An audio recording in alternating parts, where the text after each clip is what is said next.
En cette année 1978, la Maison Durand, l'éditeur historique de Maurice Ravel, a dû céder la moitié des droits du compositeur qu'elle détenait à la société Arimacorp, une société offshore créée à Gibraltar par l'ancien directeur juridique de la SACEM, Jean-Jacques Lemoine. Ses actionnaires, une mystérieuse fondation basée au Liechtenstein et un avocat domicilié en Suisse. Pourquoi cet éparpillement aux quatre coins de l'Europe? Lemoine était un fanatique des histoires de fiscalité. Il n'aimait pas payer des impôts, donc il ne trichait pas. Mais vous savez bien qu'il suffit de bien se localiser pour payer mon impôt. C'est tout, c'est pas très difficile. Sur la West Coast, le boléro entre en zone érogène avec Ten, une comédie de Blake Edwards. Baudérec se déshabille, la BO s'arrache chez les disquaires, Ravel entre dans les chambres à coucher américaines. C'est l'âge d'or de la disco, le boléro s'aventure à son tour sous les boules à facettes avec une version signée Walter Murphy.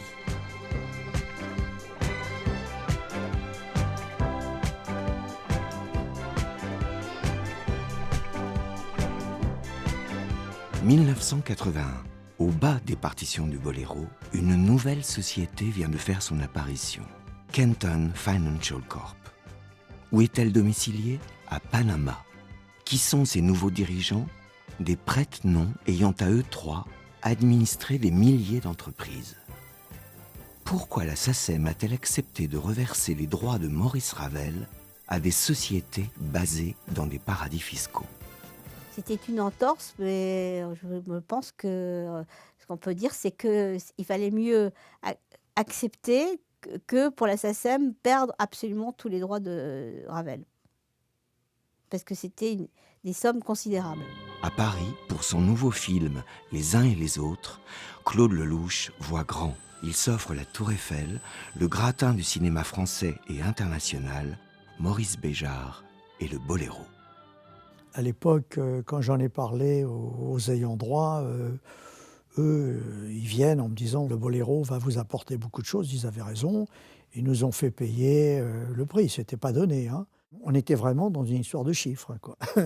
comme dans un divorce. Il faut trouver le chiffre. Le film fait plus de 3 millions d'entrées. 3 disques d'or couronnent la BO. Sony et Philips inventent le CD. C'est alors qu'entre en scène un certain Jean-Manuel de Scarano. Producteur du groupe Santa Esmeralda, il vient de faire un tube mondial avec une chanson de Nina Simone. «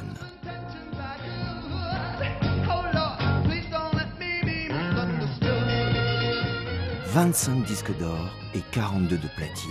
Jean-Manuel de Scarano a de l'argent à investir, il rachète les éditions Durand et son prestigieux catalogue, et il devient vice-président de la chambre syndicale des éditeurs de musique.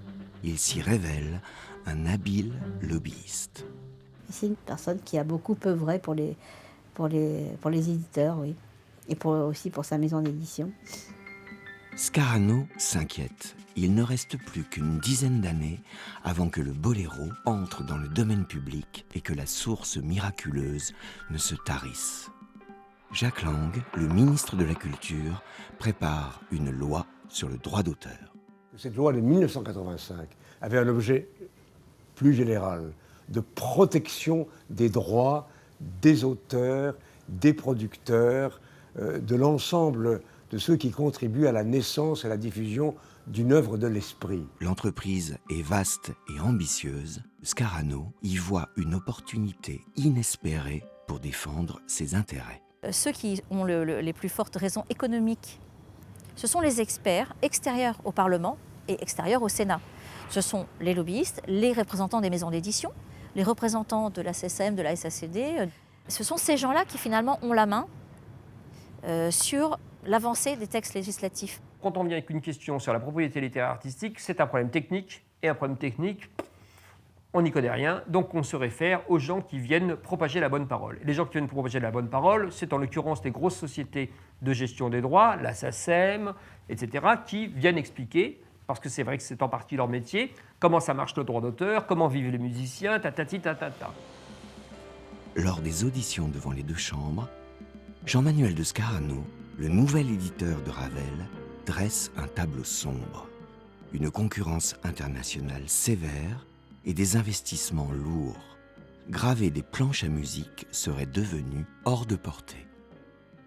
Seul me souvient qu'il pleurait en disant ça coûte très cher de faire des partitions et on n'en vend pas beaucoup. Et l'éditeur du Boléro de demander un rallongement de 20 ans de la protection du droit d'auteur pour les seules œuvres musicales. Il y avait sans doute ici 10 ou 15 sénateurs qui s'intéressaient vraiment à ce sujet. Les autres leur font confiance. On fait tous ça, si vous voulez, dans un certain nombre de domaines. Moi, quand arrivent des sujets ici de sécurité alimentaire, les collègues qui connaissent bien ces sujets-là, j'écoute leurs arguments, j'écoute leur résumé des réflexions, et puis je suis ceux de mon groupe en général. Bon. Et surtout, Jean-Manuel de Scarano s'est trouvé un allié inattendu. Edgar Faure est avocat, académicien et ancien ministre. Il plaide pour que l'édition musicale française puisse survivre. Sa faconde achève de convaincre l'hémicycle. L'article 7 bis, ajouté par le Sénat, accorde aux œuvres musicales et à elles seules une durée de protection de 70 ans. En deuxième lecture à l'Assemblée, les députés jugent nécessaire d'étendre la protection de 50 à 70 ans à toutes les œuvres. Mais en l'absence d'une argumentation pertinente, le Sénat s'en tiendra à sa proposition initiale. Seules les œuvres musicales bénéficieront de ce privilège.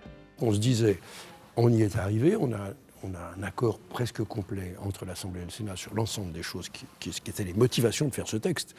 On ne va pas clasher uniquement sur cette histoire de 70 ans. Le 3 juillet 1985, la nouvelle loi sur les droits d'auteur et les droits voisins est adoptée. Les œuvres littéraires et picturales restent protégées 50 ans, les œuvres musicales, elles, 20 de plus. Date d'entrée du boléro dans le domaine public, 1er mai 2016. 20 ans de recettes supplémentaires pour les ayants droit de Maurice Ravel. La loi a été votée par les deux chambres, le boléro est joué à 4 mains par les duettistes polonais Marek et Wacek.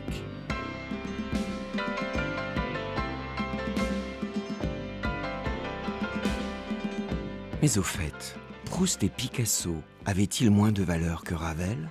En rompant le principe d'égalité entre les œuvres, cet article 7 bis de la loi Lang ne risque-t-il pas d'être un jour remis en cause ? Tout comme la date d'entrée du boléro dans le domaine public.